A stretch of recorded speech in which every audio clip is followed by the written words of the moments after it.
Hey guys, a couple weeks ago I did a review video of this Ganzo multi-tool and overall was really impressed by it, especially considering it's only like $30 or so.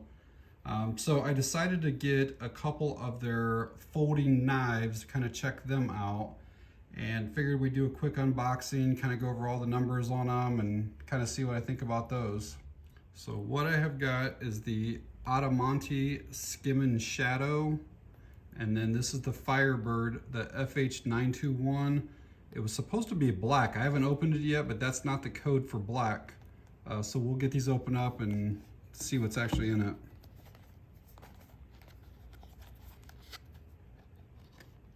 So we'll do the Skimen here first.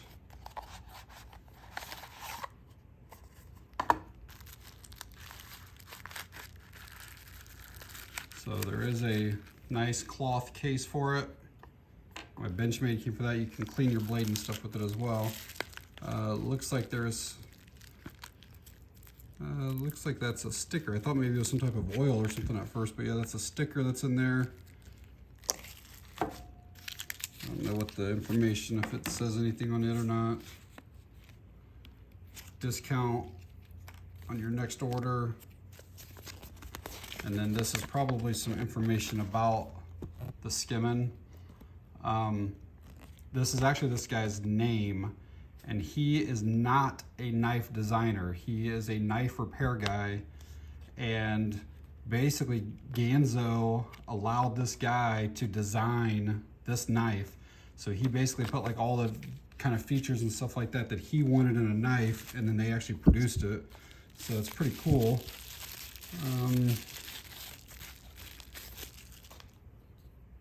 There's that one.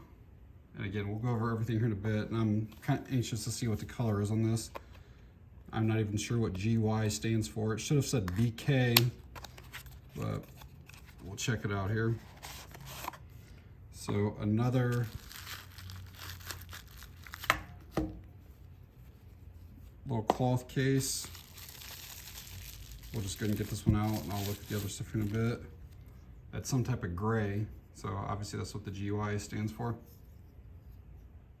And this was also down there with that Firebird. Kind of just shows like the parts, components, and a warranty card.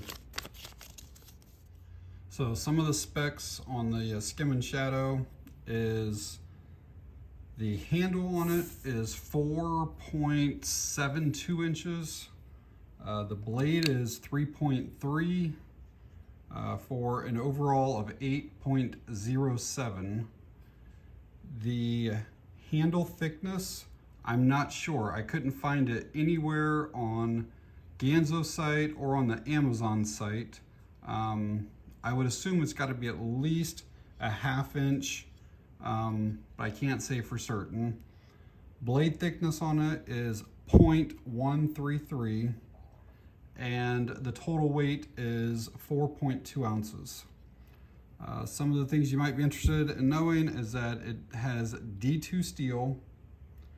It has a G10 handle. Obviously that was a flipper opening, and that is like a bearing, a pivot bearing that's in there. That G10 handle, it's actually kind of weird because it is textured, which feels real good, but the other side is not the same. Like, this used to be silver on the original models, like a gray color, so it was a two-tone knife. Now it's all black, but this is like a metal on this side, and that's a G10 on that side. So obviously you can see that there is a difference in it. I don't know if it's actually metal or not, but it definitely is a different texture. They say that it's a liner lock on the page, but it's more of a frame lock. You can see that that's built in, so you can see the lock there. I don't know how well that shows up, but it's definitely more of a frame lock. So you just move that out of the way, slide that back over. So if you were squeezing on that, you could have a hard time opening or closing. Like if you were pushing on that hard enough. We'll look at the centering while we got that there. Just about perfect. Pocket clip on it. It is a very deep carry, and let's see, I'm not sure if it actually is. I'm not sure if it's reversible or not. I'll have to look into that because it goes down inside there. I'll have to see how it's secured. It might just be this here, which has a glass breaker that's built into that. I'm not sure if that's threaded. I'll have to look into it. It looks like you can put a wrench on that, possibly undo that and then flip that to that side. So again, I'll have to look into all that. And then the Firebird, very similar specs. Blade on it is 3.34 inches. Handle is 4.48 with an overall length of 7.83. And I'll compare them side by side here in a minute. Handle thickness on this one is 0.53. Blade thickness is 0.133. It weighs 4.05 ounces. It's got D2 steel. It's got a G10 handle, basically the same as what the Skimen was. It's a similar type of flipper opening, but it also does have a thumb opening, so you can do that, but it's got the flipper up there. It's got a pivot bearing, and this one does have more of a traditional liner lock. So you can see that the handle's over there, and then that the liner lock is there. Looks like maybe about a third lockup. Let's take a look at the centering. Just about perfect.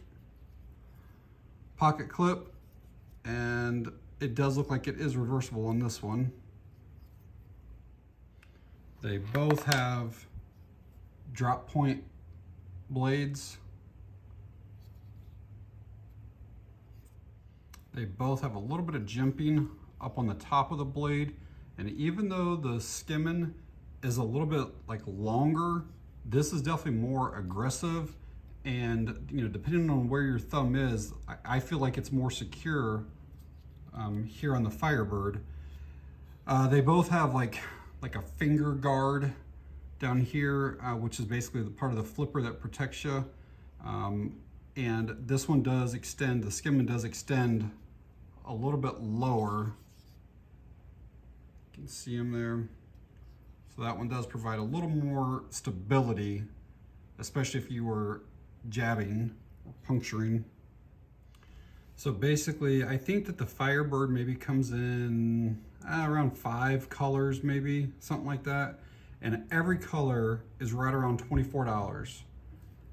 The Skimen Shadow, I think it comes in like maybe 4 or 5 colors, and every color is around $28. So there's a $4 difference, except for in black.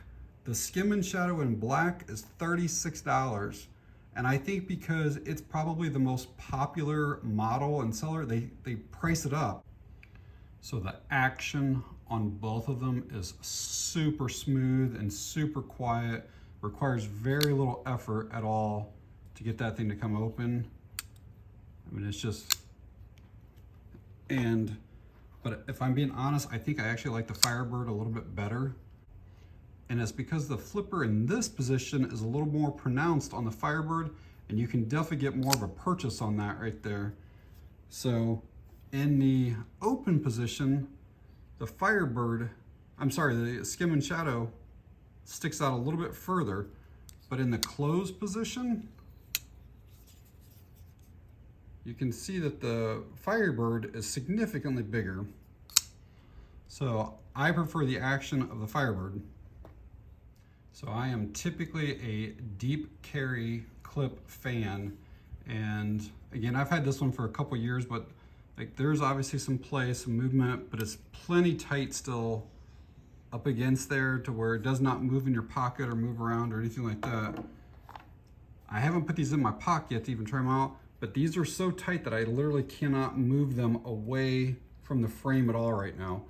So that's going to take some working in to be able to get that in, and I'll kind of give an update on how that is on the pocket after a couple days. But both of them are so tight up against there. And I don't know like if this would have a deep carry option or not, but again, it would add to the cost if you replace that clip with a different one. But they are so freaking tight. And just a quick update on that pocket clip, it is not reversible. Might be hard to see here, but on the top of this, there's actually a cutout on this side right here. See it right there? That is not on that side. So you could not just take this and flip it over to this side here. So that pocket clip does have to stay where it is.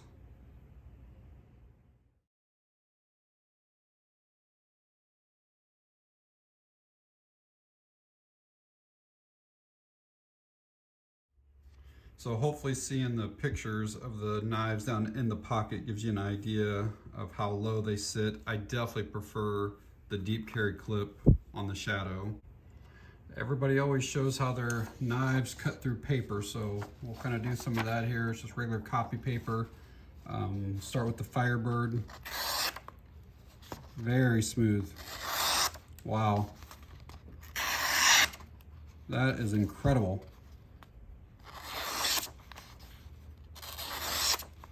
Yeah, that's really, really, really nice. Let's try the Skimen Shadow next. That's even smoother than what the Firebird was. Wow, these blades are incredible. I mean, that's like, that's probably better than what scissors cut through it. I cannot believe how sharp those things are. Yeah, that's really, really nice. So I spent a few days using both knives, mainly for like cutting open Amazon packages and boxes, and then like breaking down the cardboard, stuff like that. And for my tasks, the Skimen Shadow did a far superior job versus the Firebird in almost every single category. There were some things that I liked about the Firebird, but overall, the Skimen is definitely a nicer knife. I do think that the glass breaker on there is kind of a bit of a novelty. I think unless you were in like a first responder or something like that, you might actually use that. I think just for the general person carrying a knife for like utility purposes, you probably wouldn't use that. But one of my fears was that while it was down in the pocket, is that every time I would reach my hand in, that would kind of like scrape on me, and it never got in the way, never once. And like I mentioned earlier in the video, there is like a $7 or $8 difference between the Firebird and the Skimen Shadow, just because of the black version. This, I don't know how well this will show up, but so there is the price on the black one. And if you don't necessarily have to have black, like the green one is $28. There's a blue one that's $28. There's a digital camo one. They're all $28. And that's only a couple dollars more than what the Firebird is. So if you don't have to have the black one, you know, go with one of the others. But you really can't go wrong with either knife. The pocket clip on this one was honestly the deal breaker for me, just because I don't like having that much of my knife sticking up out of my pocket. So if you guys have any questions or comments, leave them down in the comments section below. I will try to get to them at some point. And that's going to be it on this one. Thanks for watching. I appreciate it.